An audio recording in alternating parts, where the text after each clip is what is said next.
Hi folks, so today we are planting out the garlic and the onion sets which were planted a few weeks back. Now with the onion sets I've got the yellow and the red variety. I'm going to plant them about 15 centimetres between each other and about 30 centimetres between each row. With the space I've got here, I don't know how achievable that is, so I might try a little bit closer, but we'll see how it works out. I've not grown onion sets before. And then I've also got the garlic as well. So the garlic's come right through. And I'm going to be planting that about 15 centimetres between each clove. So we'll see how that goes. But essentially this whole bed is going to be covered in garlic and onions.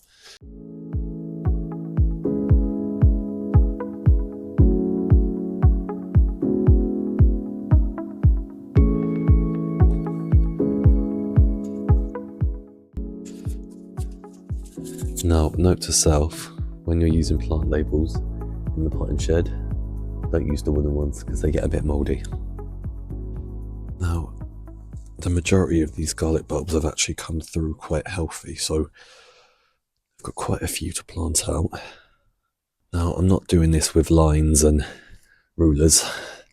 I'm just kind of eyeballing it, kind of the amount of space that they're getting.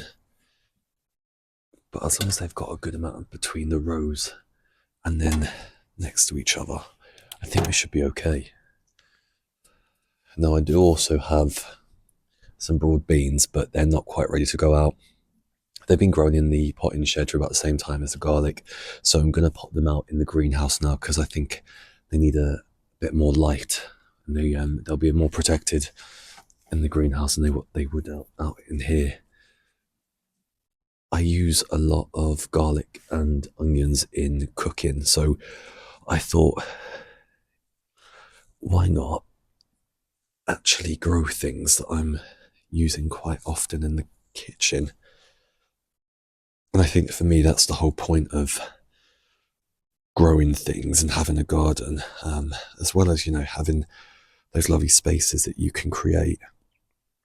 I also think it's so important that you can grow as much as your own food as possible and knowing where it comes from.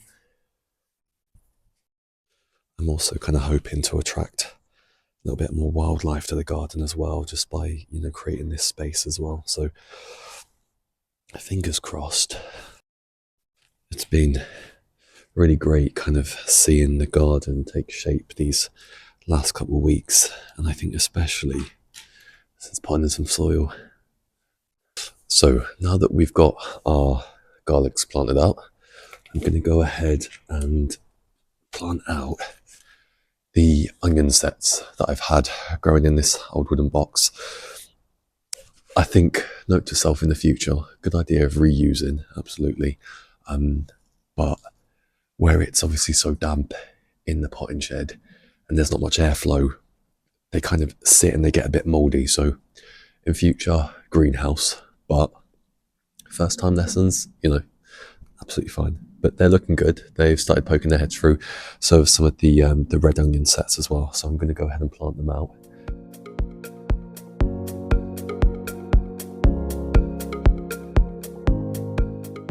Ultimately, I think the spacing that you have in between usually determines the size of the onion. So if I haven't got enough space, I'll just have to be a little bit smaller.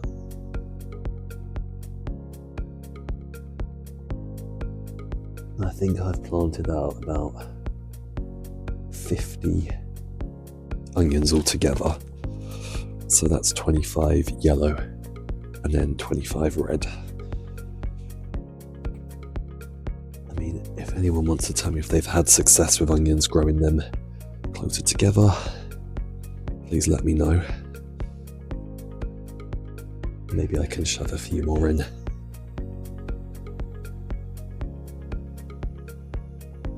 It's just very exciting to be planting into the bed and just adding a bit of greenery. It makes the whole space kind of come alive and it really makes it start to take shape as well. It'd be good to know what you guys are planting at the moment. Are you growing anything other than onions and garlic and beans? Is there anything you'd recommend planting at this amount of time, or anything where you've had, success in the UK growing. But yeah, feel free to let me know. So there are a few things to do today. I'm going to be moving the herb box. This is an old water tank that was previously in the house, got bought here, and I've emptied it out. So I'm going to put it in the corner of the garden. Today there's quite a lot of just moving stuff around, reorganizing things, and there's things that are going out into the garden as well. It's creating more space in the potting shed, so things can just be more space. So yeah, that's my plan. I'm also going to be taking the roses from the front garden and putting them into pots to bring back here.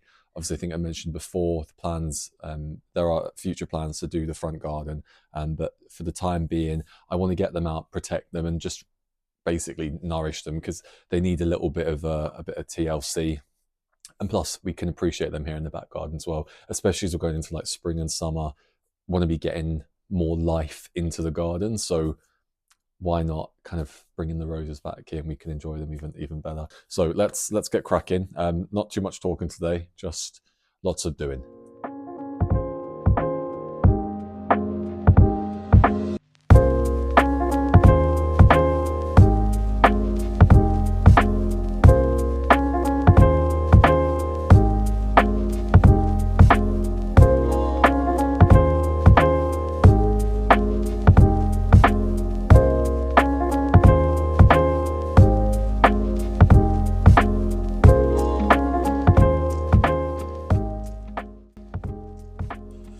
So as you can see, it's got these two little outlets for drainage.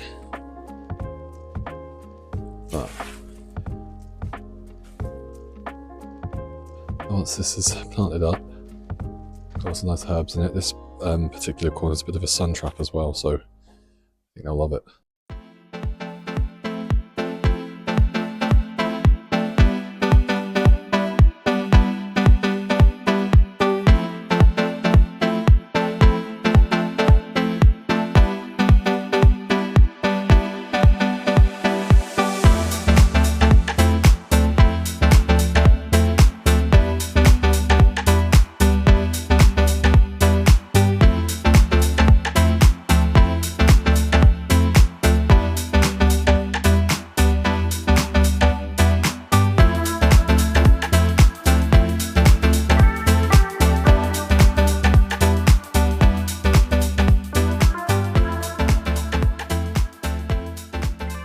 Don't worry, they're not staying there.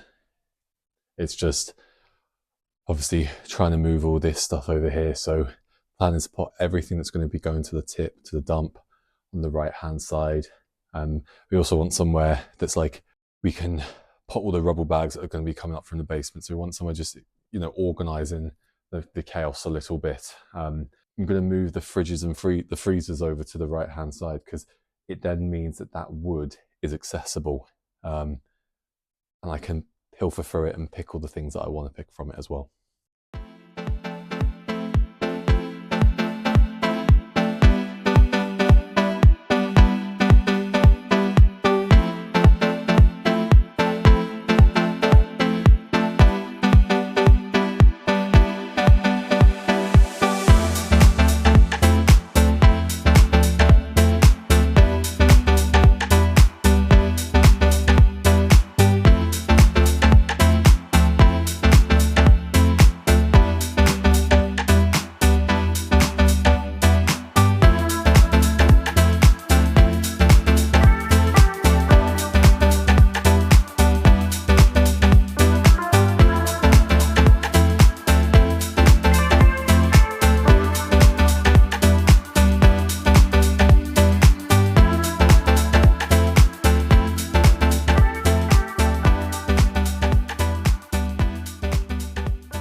So I've dug out all the roses from the front. So I've got 4 roses, obviously quite hefty, so I'm going to chop them down and plant them up into some decent sized pots.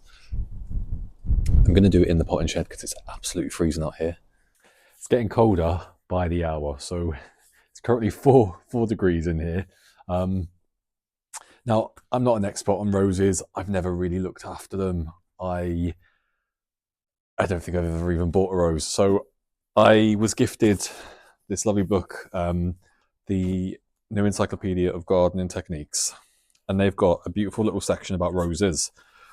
I'm going to put them into pots. Now, I'm a little bit skeptical because one of the plants, I think one of the roses you saw me digging up out there, was quite large, and it had a massive kind of taproot going down. And hopefully I'm not going to cause too much shock to them. I'm hoping I can really bring them back, but they really need to be chopped down and just given like a good mulch of like some good quality compost. So I'm going to do that. So I'm going to cut them down, moving into some decent pots, and we'll go from there. The thing that I have realised is I don't have a decent pair of secateurs. So the only thing I've really got is a saw, and these are, I guess they're a form of secateurs, aren't they? But they're better for like softer wood, like softer stems, whereas like the hardwood, like softwood from the roses isn't that easy to cut with them. So I'm probably going to have to saw them. And then anything else I'll use those. But I know with roses, especially when you're pruning most plants, you need to get like a nice clean cut edge. So I'm hoping that I'm not going to kind of do too much damage for them. But yeah, we'll see. But this is what this channel's all about. It's me just seeing how it goes and what happens. So yeah, let's do it. So now this is saying that, what do they call this bit? The graft union. So ultimately it's saying you want to have this sitting just above the soil, so to kind of avoid things like root rot and rose canker, I think it says. Yeah, we'll put these in.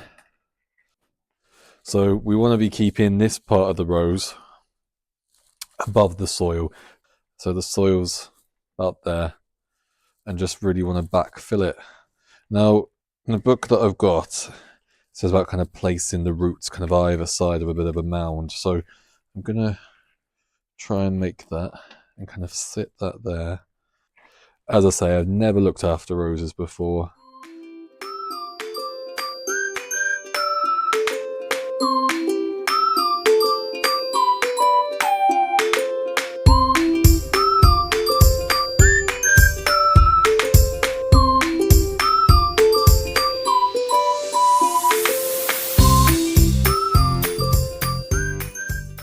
Cool, one done.